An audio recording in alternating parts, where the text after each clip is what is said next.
வணக்கம். BA4201 paper இப்போ revise பண்ணிகிட்டு இருக்கோம். ஸோ இந்த கிளாஸ்லேயும் நம்ம பார்த்தீங்கன்னா 4th unit inventory control and replacement டாப்பிக்கில் ரீப்ளேஸ்மெண்ட் ரிலவெண்ட்டான ப்ராப்ளம் இப்போ பார்க்க போகிறோம். ஆல்ரெடி ரீப்ளேஸ்மெண்ட்னா என்ன டெஃபினிஷன் அந்த சிம்பிள் ப்ராப்ளம் பார்த்துருந்தோம். அந்த வீடியோட கண்டினியூட்டி தான் இப்போ பார்க்க போகிறோம். ஸோ ரீப்ளேஸ்மெண்ட்னா from the following data pertaining to a machinery determine the optimum replacement policy. So replacement policy என்னன்னு கேட்டிருக்காங்க. The purchase price is 18,000. சியோட ரேட்டு நமக்கு கொடுத்துட்டாங்க 18,000 கொடுத்துருக்காங்க. நோட் பண்ணிக்கோங்க. அடுத்து year running cost and resale value கொடுத்துருக்காங்க. இயர்னால் நமக்கு 1 to 7 இயர்ஸ் கொடுத்துருக்காங்க. ரன்னிங் காஸ்ட்டு நம்ம எஃப்ன்னு எடுப்போம், அது கொடுத்துட்டாங்க. ரீசேல்னால் எஸ்ன்னு எடுக்கணும். ஸோ இந்த பேரெல்லாம் கண்டிப்பாக தெரிஞ்சுருந்துருக்கணும். தெரியாதவங்க ப்ரீவியஸ் வீடியோ பாருங்கள். அதில் என்னென்ன நோட்டேஷன்ஸ்க்கு என்னென்ன லெட்டர்ஸ் கோட் பண்ணணும்னு நம்ம கொடுத்துருந்தோம். ஸோ அந்த ஆர்டரில் எடுத்துக்கோங்க. இப்போ இயர் கோட் பண்ணிக்கோங்க. பாக்ஸில் எஃப்ங்கிறது மெயின்டெனன்ஸ் காஸ்ட் கொடுத்துருக்க காஸ்ட்டை எழுதிக்கோங்க. ஹியூமுலேட்டிவ் ஃப்ரீக்வன்ஸுங்கிறது டேட்டா எழுதிக்கலாம். ஹியூமுலேட்டிவ்னா என்ன எழுதிக்கலாம்? ஃபஸ்ட்டு 800 இந்த எஃப்என்னோட சமேஷன் கொடுத்தாலே ஆட் பண்ணி எழுதிக்கோங்க. ஸோ 800 950 இந்த டேட்டா இதை டோட்டலாக ஆட் பண்ணி எழுதுகிற மாதிரி தான் இருக்கும். 800 ஃபஸ்ட்டு வேலி தான், அது ஃபிக்ஸடாக மாற்றிக்கோங்க. 800 + 950ங்கிறப்ப 1750. இந்த டேட்டாவை இதை கூட்டுங்க, இந்த டேட்டாவோட ஆட் பண்ணி எழுதிக்கோங்க. அடுத்து ஸ்கிராப் வேல்யூனா இந்த ரீசேல் வேல்யூ, சேல் வேல்யூ தான் எஸ்ன்னு கொடுப்பாங்க, கோட் பண்ணிக்கலாம். அடுத்த டேட்டா பார்த்தீங்கன்னா என்ன இருந்துக்கலாம்? C-S. சிங்கிறது இந்த ப்ராப்ளத்தில் அந்த பர்ச்சேஸ் ப்ரைஸ் கொடுத்துருவாங்கள்ல, அந்த ரேட்டை தான் நம்ம சீன் எடுக்கணும். அப்போ 18,000 - 16,000 இந்த ஆர்டரில் தான் நம்ம நோட் எடுக்கணும். ஸோ ஸ்கிராப் வேல்யூ எடுக்கிறப்ப நீங்கள் C-S கேல்குலேஷனுக்கு அது யூஸ் ஆகும், நோட் பண்ணிக்கோங்க. அடுத்ததாக நம்ம டேபிளில் பார்க்க வேண்டியது C-S + summation Fn. So summation Fன்னா நம்ம இந்த ஹியூமுலேட்டிவ் வேல்யூ பார்த்துருக்கோம்ல, இந்த டேட்டாவை இந்த காலத்தோட ஆட் பண்ணி ஒவ்வொரு டேட்டாவை 2000 + 800 2750 1750 3750 ஆட் பண்ணி எழுதிக்கோங்க. டிவைடட் பை n என்னென்னா per year வைஸ் டிவைட் பண்ணி எழுதிக்கோங்க. முடிஞ்சது. இப்போ ரீப்ளேஸ்மெண்ட் பற்றி நம்ம பார்க்கணும். ரீப்ளேஸ்மெண்ட்னா என்ன சொன்னோம்? எந்த டேட்டா எந்த இடத்துல குறைஞ்சு கூடுதோ இல்லை கூடி குறையுதோ அந்த இடத்த நோட் பண்ணணும்னு சொன்னோம். ஸோ இப்போ பார்த்தீங்கன்னா எந்த இடத்துல வரும்? 2800 இருந்து 2700 ஆச்சு. 2700 2683. அடுத்து 2683லேருந்து 2675. திருப்பியும் பாருங்கள் 2600லேருந்து 2700 ஆயிடுது. ஸோ இந்த இடத்துல தான் டைப் ஆகுது, இந்த இடத்துல தான் குறைஞ்சி கூடுது. அப்போ நமக்கு எந்த இடத்துல குறைஞ்சி கூடுதோ அதை ஸ்டார்னு கோட் பண்ணுவாங்க. ஸோ இந்த ப்ராப்ளத்தில் பார்த்தீங்கன்னா என்ன இருக்கலாம்? 4th இயர் தான் நமக்கு மென்ஷன் ஆகுது. அகாடமிக் இயர் இந்த இடத்துல இருக்கும். ஸோ இயர் இந்த இடத்துல மென்ஷன் பண்ணுவாங்க. ஸோ இயர் மென்ஷன் பண்ணிக்கோங்க.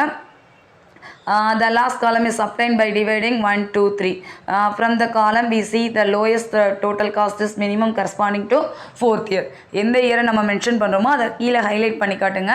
ஸோ கீழே ஹைலைட் பண்ணால் 4th இயரில் நம்ம ரீப்ளேஸ் பண்ணலாம். The machine should be replaced at the end of 4th year. கண்டிப்பாக கன்க்ளூஷன் எழுதணும். கன்க்ளூஷன் எழுதுறது தான் கரெக்ட் பண்ணுவாங்க. பேப்பர் கரெக்ஷன் அப்போ இந்த மாதிரி ஸ்பெசிஃபிக்காக நான் இந்த இயரில் தான் ரீப்ளேஸ் பண்ணுறேங்கிறத மென்ஷன் பண்ணிக்கோங்க. இந்த மாதிரி ப்ராப்ளம் வந்தால் ஈஸியாக அட்டன் பண்ணுங்கள். ரொம்ப ரொம்ப சிம்பிளான ப்ராப்ளம் தான். அந்த காலமில் இருக்கிற இந்த டேட்டா மட்டும் என்னங்கிறத ஒரு தடவை எழுதி பார்த்துக்கோங்க, உங்களுக்கு ஈஸியாக புரியும். இன்னொரு ப்ராப்ளம் பார்க்கலாம். The cost of machine is 61,000. So 61,000 கொடுத்துருவாங்க. It is scrap value is 10,000. Scrap value அவங்க பெர்மனண்ட்டாக கொடுத்துட்டாங்க 10,000. சில ப்ராப்ளத்தில் நமக்கு டேபிள்லே செகண்டரி வேல்யூவாக கொடுத்தாங்க. இந்த ப்ராப்ளத்தில் அவங்க டேரெக்டாக கொடுத்துருக்காங்க. The maintenance cost found from the past experience are as below. So data கொடுத்துருக்காங்க. when should the machine be replaced அவ்வளோதான் கொடுத்துருக்காங்க. ஸோ சி வந்து 61,000, ஸ்கிராப் வேல்யூ எஸ் வந்து 1000. அதை கோட் பண்ணிக்கலாமா? டேபிள் ஃபார்ம் பண்ணிக்கலாம். என் வேல்யூ 8 டேட்டாஸ் கொடுத்துருக்காங்க. எஃப்என் காஸ்டின் ருபீஸ் மெயின்டெனன்ஸ் காஸ்ட்டுன்னு அவங்க கொடுத்ததுனால அதை தான் நம்ம எஃப்என் எடுக்கணும். எஃப்என் கோட் பண்ணாலே அடுத்து என்ன பண்ணலாம்? ஹியூமுலேட்டிவ் ஃப்ரீக்வன்சி கோட் பண்ணணும். ஸோ சமேஷன் எஃப்என் கோட் பண்ணுங்கள். ஸ்கிராப் வேல்யூ அவங்க 1000 தான் எல்லா ஆர்டருக்கும் எடுக்க சொல்லியிருக்காங்க. ஸோ எல்லா ஆர்டருக்கும் 1000 எடுத்துக்கலாம். அடுத்து என்ன பண்ணலாம்? C-S 61,000 - 1000. அப்போ அதே டேட்டா தான் வரப்போகுது. நமக்கு சியும் மாறல, எஸ்ஸும் மாறல. சில சமயம் கொஷின் இந்த பேட்டர்ன்லேயும் கேட்பாங்க. கேட்டால் நம்ம காமன் டேட்டாவை தான் எடுத்து எழுதுகிற மாதிரி இருக்கும். நோட் பண்ணியாச்சு. அடுத்தது C-S + சமேஷன் Fn. இந்த நம்பரையும் ஆட் பண்ணணுமா? C-S இந்த காலம், சமேஷன் Fn இந்த காலம், இது ரெண்டுத்தையும் ஆட் பண்ணி எழுதுங்க. இந்த டேட்டா கிடைக்கும். அடுத்து டிவைட் பை n. என்னால் டிவைட் பண்ணிங்கன்னா இந்த என்கிறது ஃபஸ்ட்டு காலம். ஸோ ஃபஸ்ட் காலம் டேட்டாவால் டிவைட் பண்ணுங்கள். டிவைட் பண்ணதுக்கு அடுத்து நமக்கு இந்த டேட்டா வருது.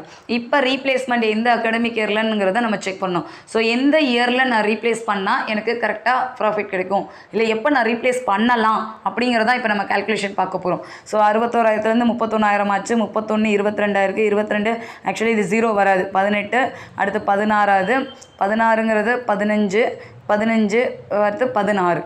ஆனால் ஒரு இடத்துல பாருங்கள் 16,500 இருந்து 15,750. அடுத்து பார்த்திங்கன்னா என்ன வந்திருக்கோம் 15,750லேருந்து 755 ஆகுது. ஸோ நமக்கு இந்த இடத்துல பார்த்திங்கன்னா நமக்கு டைப் ஆகும். ஸோ 17,785லேருந்து 500லேருந்து 85,785 அடுத்து இந்த ஆர்டர் மாறுது. ஸோ 7th இயரில் நீங்கள் ரீப்ளேஸ் பண்ணலாம். The lowest total cost 7th year அதை மட்டும் மென்ஷன் பண்ணிக்கோங்க. எங்கே அது 6th இயர் டு 7th இயருக்கு நமக்கு மாறுற மாதிரி இருக்குது. இந்த கேல்குலேஷன் செக் பண்ணிக்கோங்க. இதில் கொஞ்சம் 0 வந்து நமக்கு கவுண்டிங் கரெக்டாக போடல. பட் கான்செப்ட் இது தான். இந்த ஆர்டரில் எந்த வேல்யூ குறைஞ்சி கொடுதோ அதை மட்டும் நீங்கள் மென்ஷன் பண்ணால் ஓகே. இது ஒரு டைப் ப்ராப்ளம். அடுத்ததாக இன்னொரு டைப்பில் ப்ராப்ளம் தியரி கொஸ்டினாக கேட்டாங்கனாலும் கேட்பாங்க. நம்ம ரீப்ளேஸ்மெண்ட் ப்ராப்ளம்னா டேபிள் தானே பார்த்துருக்கோம் அப்படிலாம் கிடையாது. தியரி கொடுத்தாங்கன்னா நம்ம டேபிளை கன்வெர்ட் பண்ணிக்கணும். அவ்வளோதான் கான்செப்ட். பார்க்கலாம். Last problem. Machine A cost 9,000 and annual operating cost is 200 for the first year and it is increased by 2,000 every year. 2000 எல்லா வருஷமும் கூட்டிகிட்டே இருக்காங்க. Determine the best age at which replace to machine. இது நம்மளுடைய question. Machine ஏ பற்றி ஒரு data கொடுத்துருக்காங்க. Cost 900, operating cost 200. காஸ்ட்னா நம்ம scene எடுக்கணும். ஆப்ரேட்டிங் காஸ்ட்னா ஃபர்ஸ்ட் டேட்டா 200ன்னு எடுத்திருக்காங்க. இன்க்ரீஸ்டு ஃபர்ஸ்ட் இயர்லேயே 2000 கூடுது. இதே ஆர்டரில் இன்க்ரீஸ் ஆகுதுன்னு கொடுத்துருக்காங்க. இவ்வளோ தான் டேட்டா கொடுத்துருக்காங்க. நம்ம தான் டேபிள் ஃபார்ம் பண்ணணும். ஓகே பார்க்கலாம். அடுத்து மிஷின் பி கொடுத்துருக்காங்க பாருங்கள். மிஷின் பியோட காஸ்ட்டு 10,000. ஆனுவல் ஆப்ரேட்டிங் காஸ்ட் வந்து 400 ஃபார் ஃபர்ஸ்ட் இயர். ஃபர்ஸ்ட் இயருக்கு 400 எடுத்துக்கோங்க. And it increase by 800 per year. Every year 800 கூடிக்கிட்டே போகுது. அப்போ அதை வச்சு நம்ம டேட்டா எடுக்கணும். Deduce the best age to replace the machine B. So machine பிக்கு நம்ம எப்போ ரிப்ளேஸ் பண்ணலாங்கிறது பாருங்கள். Also find which machine is better. Machine ஏக்கு ஒரு டேட்டா கொடுத்துருக்காங்க, மிஷின் பிக்கு ஒரு டேட்டா கொடுத்துருக்காங்க. இந்த ரெண்டு டேட்டாலையும் நீங்கள் கேல்குலேஷன் ஆஸ் யூஷுவல் பேட்டர்னில் ஒர்க் அவுட் பண்ணுங்கள். எது பெஸ்ட்டுன்னு கேட்டிருக்காங்க. For both A and B prepare a table for 6 years. 6 வருஷத்துக்கு நீங்கள் டேபிளை கேல்குலேட் பண்ணிக்கோங்க. நம்பர் ஆஃப் இயர்ஸ் வந்து 6 இயர்ஸ் வரை நம்ம நோட் பண்ணிக்கோங்கன்னு கொடுத்துருக்காங்க. இப்போ பார்க்கலாமா? ஸோ இந்த ப்ராப்ளத்தில் பார்த்தீங்கன்னா ஸ்க்ராப் வேல்யூ பற்றி மென்ஷன் பண்ணவே இல்லை. 2000 கூடுதல் தவிர சொல்லியிருக்காங்க தவிர எஸ் கொடுக்கல. ஸோ எஸ்ஸோட வேல்யூவே நம்ம 0ன்னு கோட் பண்ணிக்கலாம். மிஷின் ஏக்கு இப்போ கோட் பண்ணலாம். மிஷின் ஏவோட காஸ்ட் பார்த்தீங்கன்னா சியோட வேல்யூ 9,000. ஃபர்ஸ்ட் இயர் 6 டேட்டா கொடுக்க சொன்னாங்களா. அப்போ 1 2 3 4 5 6. ஸோ 6 இயர்ஸ்க்கு நம்ம பார்க்கணும் இயர்ஸ். மெயின்டெனன்ஸ் காஸ்ட்டை ஃபர்ஸ்ட் இயர் நமக்கு 2,000 கொடுக்க சொல்லியிருக்காங்க. மிஷின் ஏவை பொறுத்துறேன். ஸோ 200. அடுத்த வருஷம் 2000 ஆட் பண்ணிக்கோங்கன்னு சொல்லியிருக்காங்க. ஸோ 2000 கூட்டினா 2200. அப்புறம் 4200, 6200, 8200, 10,200. 6 வருஷத்துக்கு போட்டாச்சு. ஹியூமுலேட்டிவ் வேல்யூ பார்த்துக்கலாம். ஸ்க்ராப் வேல்யூ சி வந்து 0. எஸ் 0ன்னு போட்டால் சி மைனஸ் எஸ்ஸோட வேல்யூ சேம் ஆர்டர் தான் எக்ஸிஸ்ட் ஆக போகுது. இந்த ஆர்டரோட ஹியூமுலேட்டிவ் வேல்யூ ஆட் பண்ணி எழுதிக்கோங்க. Divide by N number of இயர்ஸில் நீங்கள் டிவைட் பை போட்டுக்கோங்க. இப்போ இது ரீப்ளேஸ்மெண்ட் மிஷின் ஏக்கு செக் பண்ணலாமா? இங்கே 9,200 டு 5,700, 5,200, 5,200லேருந்து 5,400 ஆயிடுச்சு. ஸோ இந்த இடத்துல நமக்கு பிரேக்கப் ஆகுது. ஸோ 3 to 4 இயர்ஸ்லேயே நமக்கு சேஞ்சஸ் வருது. அப்போ தேர்ட் இயரில் நம்ம ரீப்ளேஸ் பண்ணணும். அதை லாஸ்ட் லைனில் எழுதியிருப்பாங்க.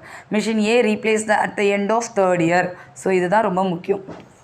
இந்த லைனை நீங்கள் அந்த டேபிள் கீழேயும் ஒரு தடவை எழுதிடுங்க, ஈஸியாக இருக்கும். So machine A data and replacement நம்ம பார்த்தாச்சு. இப்போ மிஷின் பிக்கு வாங்க. மிஷின் பிக்கு டோட்டல் காஸ்ட் என்ன கொடுத்துருக்காங்க கொஸ்டினில்? மிஷின் பியை பொறுத்தவரை நமக்கு என்ன கொடுத்துருக்காங்க? டோட்டல் காஸ்ட்டு 10,000 கொடுத்துருக்காங்க. ஸோ 10,000 நீங்கள் சியாக எடுத்துக்கோங்க. Operating cost 400 and increased by 800. So first data 400, அடுத்து 800 6 வருஷத்துக்கு ஆட் பண்ணி எழுதிக்கோங்க. சமேஷன் எஃப்என் பார்த்துக்கோங்க. எஃப்என்னா ஒன்றும் இல்லை 400, இதை ஆட் பண்ணி எழுதியிருப்பாங்க, இதை ஆட் பண்ணி எழுதியிருப்பாங்க. ஸோ இந்த ஆர்டரில் தான் நம்ம நோட் பண்ணியிருப்பாங்க. ஸ்க்ராப் வேல்யூ இந்த ப்ராப்ளத்தில் மென்ஷன் பண்ணலை. ஸோ மென்ஷன் பண்ணலைங்கிறப்ப நம்ம 0னே எடுத்துக்கலாம். C minus S calculation. சினா 10,000 மைனஸ் 0ங்கிறப்ப அதே டேட்டா தான்.